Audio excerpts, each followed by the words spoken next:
Hello, I'm glad you're here.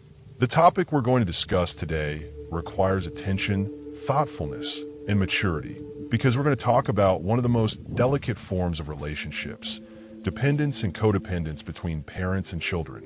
At first glance, parental love seems unconditional and natural. But over the years, it can take on a different form.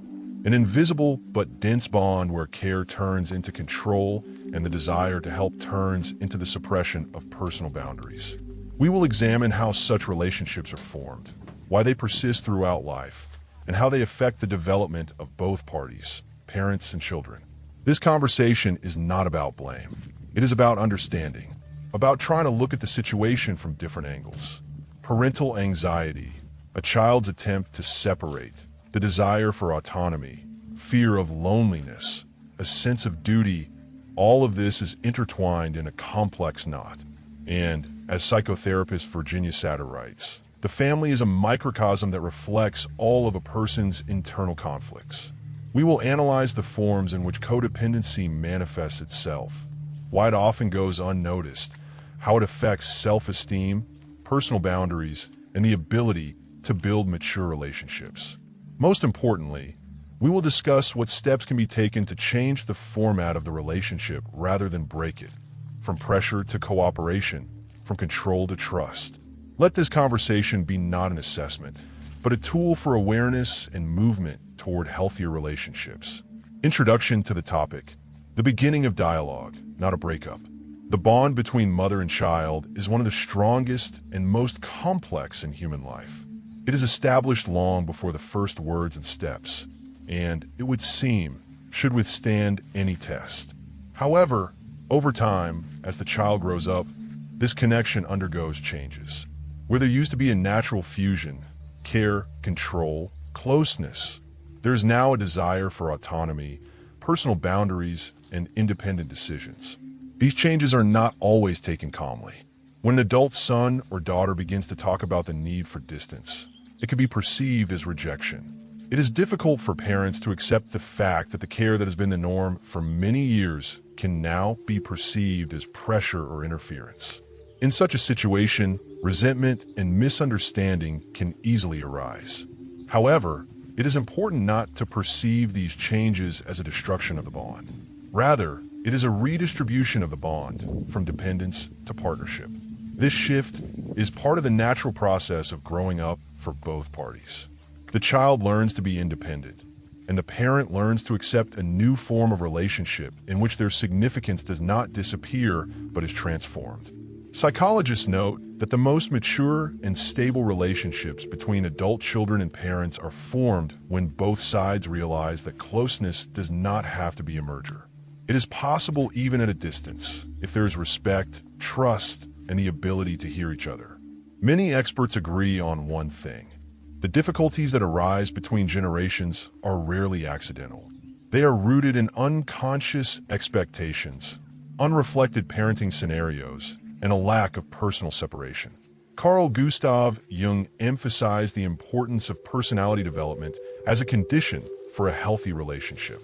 The greatest thing a parent can do for a child is to become a whole person and give them the right to be different. This idea contains an important emphasis. Parental maturity is not only in caring, but also in the ability to let go.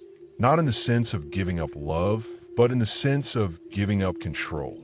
Jung believed that a parent's unfulfilled task of inner growth can be projected onto the child. Someone who has not realized themselves as a personality unconsciously tries to continue themselves in the life of another. Erich Fromm, in turn, distinguished between two types of love: mature and immature. Mature love says, "I want you to be free and happy, even if it's not with me." This contrast shows the difference between attachment as trust and attachment as attachment in the literal sense, holding on. Immature love often masquerades as care, but in reality, it can be a form of dependence, when a parent unconsciously fears being unnecessary and thus prevents the child from building an independent life. The concept of codependency, actively discussed in the works of contemporary psychologists, e.g., Pia Mellody and Robin Norwood, describes a situation in which the boundaries between people are blurred. In such relationships, the mother may live through the child's successes and failures, while the child may feel chronic guilt for any display of independence. Outwardly, this may look like love, but inwardly, it is a limitation for both parties. Codependency and family. Codependency in family relationships is a phenomenon when the emotional and psychological autonomy of family members is violated and individuals find themselves interdependent to a pathological degree. In the context of relationships between parents and adult children, it is often observed that the mother becomes a third wheel in the child's new family unions, which negatively affects the quality of these relationships.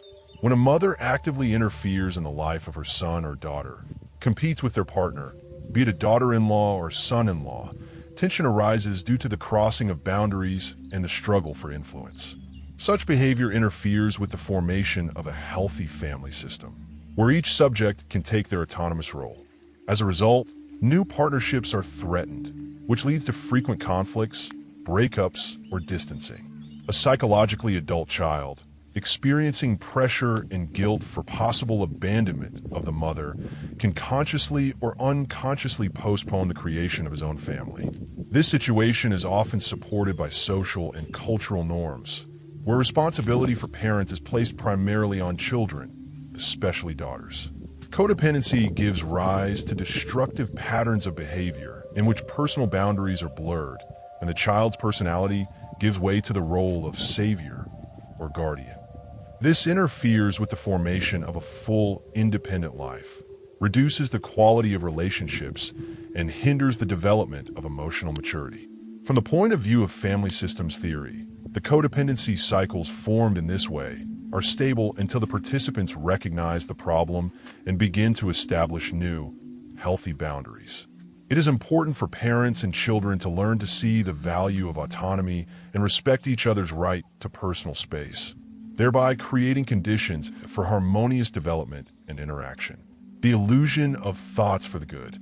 In family relationships, a situation often arises when care and attention are disguised as attempts to control. The psychological dynamics of such behavior are caused by the desire to help or protect a loved one, but in the end it turns into pressure, restriction of freedom of choice, and violation of personal boundaries. This situation is called the illusion of thoughts for the good. From the point of view of attachment theory, the need of parents to control the life of an adult child stems from anxiety for his well-being. However, such control, even if motivated by sincere concern, often leads to the opposite result. The child feels underestimated, under pressure, and loses confidence in his abilities. Manipulation under the guise of love takes different forms. Devaluation of the child's opinion, expressed in reproaches or constant complaints, shifting responsibility for one's own emotional state to another. Such behavior patterns form in the child the feeling that his support is possible only with complete submission to the parent's expectations. It is possible to distinguish between true support and pressure by analyzing two criteria: respect for personal boundaries and freedom of choice. Support presupposes a dialogue that takes into account the needs of both parties, where the person remains the subject of his decision. Pressure deprives freedom, imposes a decision, and is often accompanied by a feeling of guilt. In family psychology, this phenomenon is explained using the concept of emotional extortion, where love is conditional and subordinated to the fulfillment of demands. Conscious or unconscious manipulation leads to the destruction of trust and deterioration of communication. An example from life. A mother concerned about her son's choice of profession does not take his interests into account, constantly returning to the best options and reproaching him for frivolity. As a result, the son either begins to experience an internal conflict or distances himself in order to avoid pressure. The solution to the problem lies in developing emotional competence skills, the ability to listen without judgment, ask questions rather than give advice, recognize the right to make mistakes in your own path. It is important for parents to realize that care is not control, but support for freedom of choice. Restoring balance. Parent-child relationships often end up in a state of imbalance, with one party taking on too much responsibility and the other experiencing pressure or guilt. In such circumstances, it is difficult for both parties to maintain healthy autonomy and mutual respect. Restoring balance is a key task for maintaining a harmonious relationship in the long term. It is important for a parent to realize that identifying exclusively with the role of the sacrificial mother limits personal development and increases emotional burnout. Psychologists such as Erik Erikson emphasize the importance of developing one's own identity and self-realization at all stages of life. Breaking the pattern of overprotection begins with finding one's own interests and goals that are not directly related to the child's life. This helps reduce the dependence of the parent's emotional state on the child's behavior and provides space for an objective view of the relationship. For the child, the task is to master the skill of setting boundaries and learn to say no without feeling guilty. This skill is part of the formation of a mature personality and reflects the ability to make independent decisions. According to research by psychologist John Bowlby, a healthy separation of a child from a parent promotes the development of internal security and confidence. In practice, this means that the rejection of imposed roles and expectations does not destroy the relationship, but rather contributes to its qualitative change.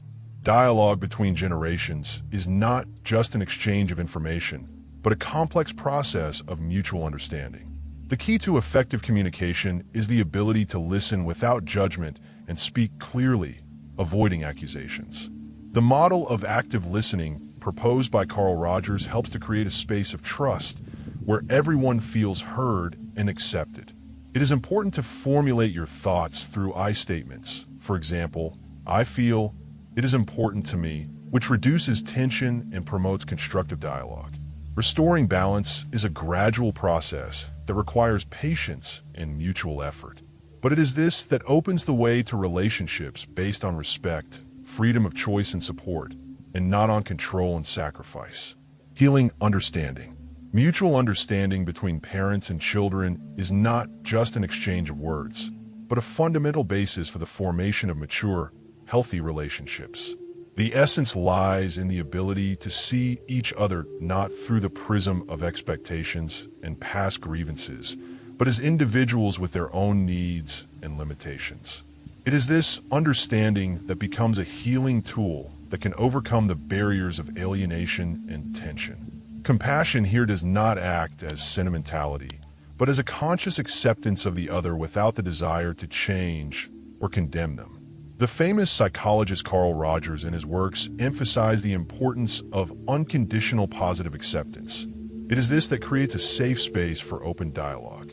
When parents and children learn to perceive each other's feelings and motives from a position of respect, many tense conflicts disappear and an opportunity arises to jointly find solutions.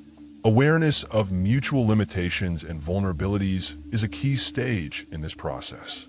Psychologist John Gottman singled out the factor of emotional security as the main predictor of long-term intimacy. Understanding that each participant in a relationship has their own internal barriers and fears helps to reduce the level of accusations and expectations and switch to joint cooperation. Real-life examples show that even the most difficult family situations can be transformed through healing understanding.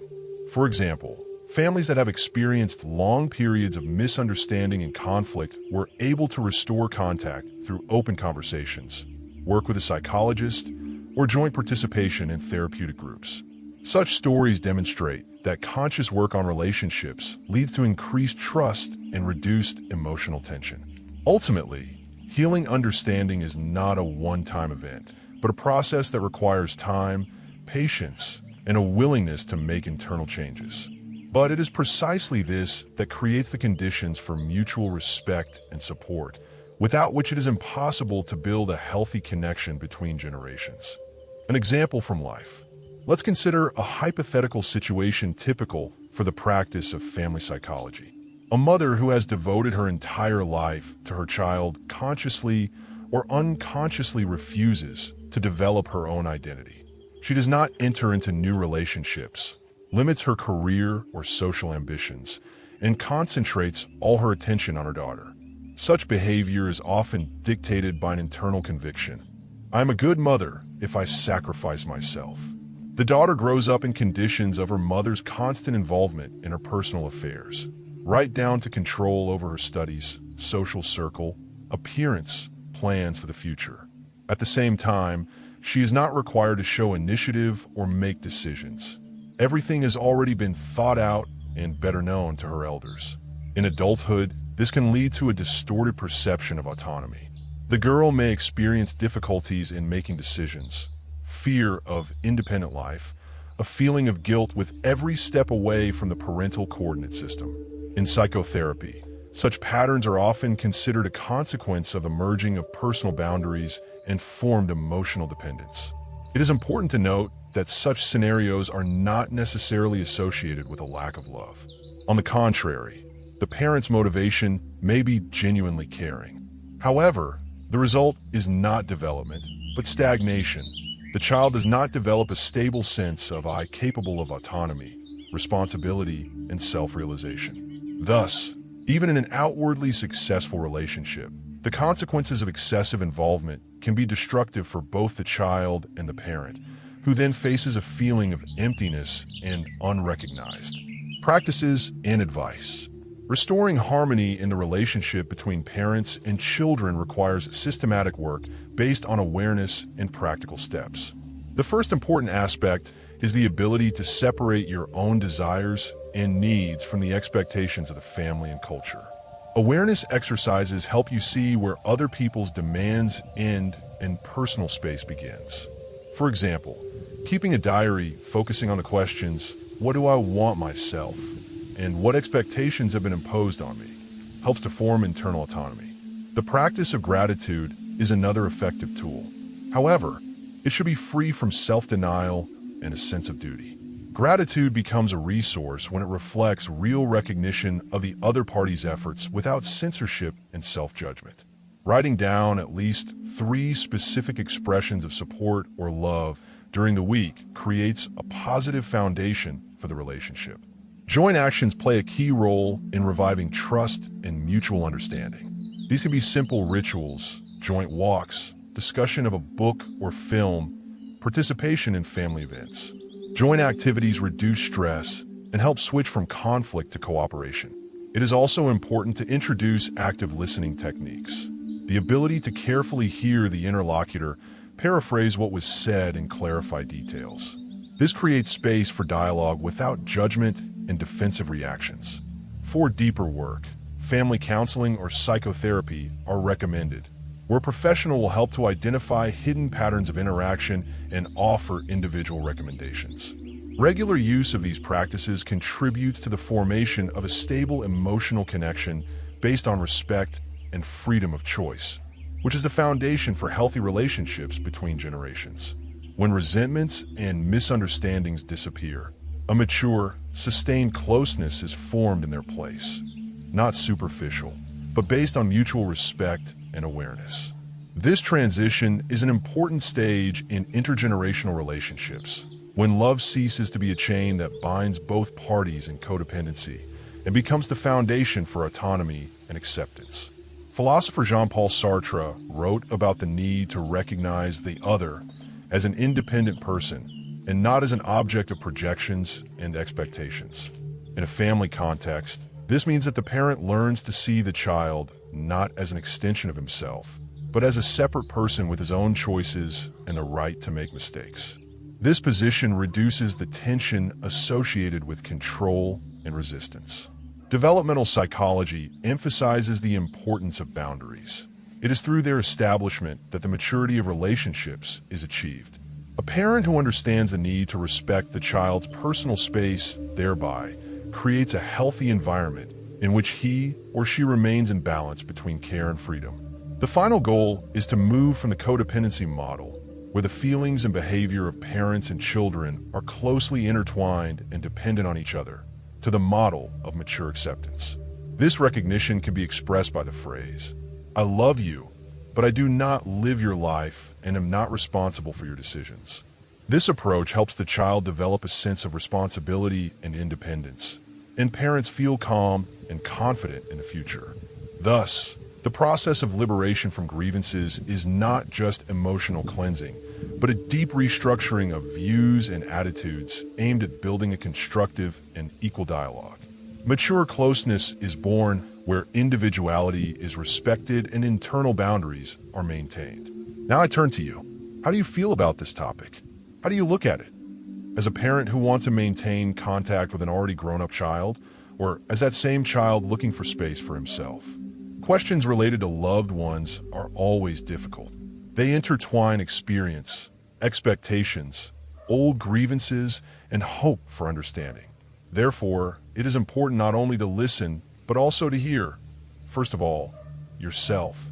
If you notice something close, something that resonated in this conversation, share your thoughts in the comments.